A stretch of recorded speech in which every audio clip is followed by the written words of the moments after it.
आया था करीब 3 बजे 3:30 एक बुजुर्ग अपने सिर में गमछा बांधते हुए हमारे सचिव के कमरे में आए और कहे कि 5 महीने से मुझे पेंशन नहीं मिला है, किंतु ये दिवाली दिन की सरकार को आज तक याद नहीं है कि इन निराश्रित पेंशनधारियों को हम पेंशन देना चाहिए।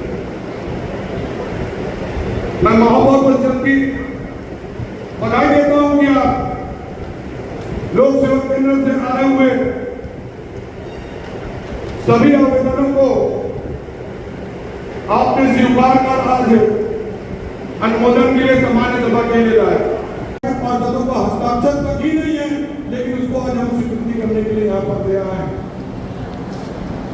सम्मानित सभापति जी, मैं कहना चाहता हूं, जब मेयर काउंसिल की बैठक होती है तो क्या ये फॉर्म उनके समक्ष नहीं जाते? मैं नाम सही बताना चाहता हूं, रामकृष्ण सिन्हा, क्रमांक 16, वार्ड नंबर 42, जिससे पार्षद का कोई हस्ताक्षर नहीं है, चल अचल संपत्ति के विवरण में कोई उल्लेख नहीं है। कंडिका क्रमांक 17, पार्वती साहू, वार्ड नंबर 9, शंकरपुर, उसमें भी किसी पार्षद का हस्ताक्षर नहीं है। संतोष पाल, क्रमांक 20, अशोक कुमार, क्रमांक 21, मंत्री साहू 23, वार्ड क्रमांक 22, वार्ड क्रमांक 4, ये सारे लोगों के जो फॉर्म है उसमें किसी पार्षद के हस्ताक्षर नहीं है और आप अनुमोदन करने के लिए आए।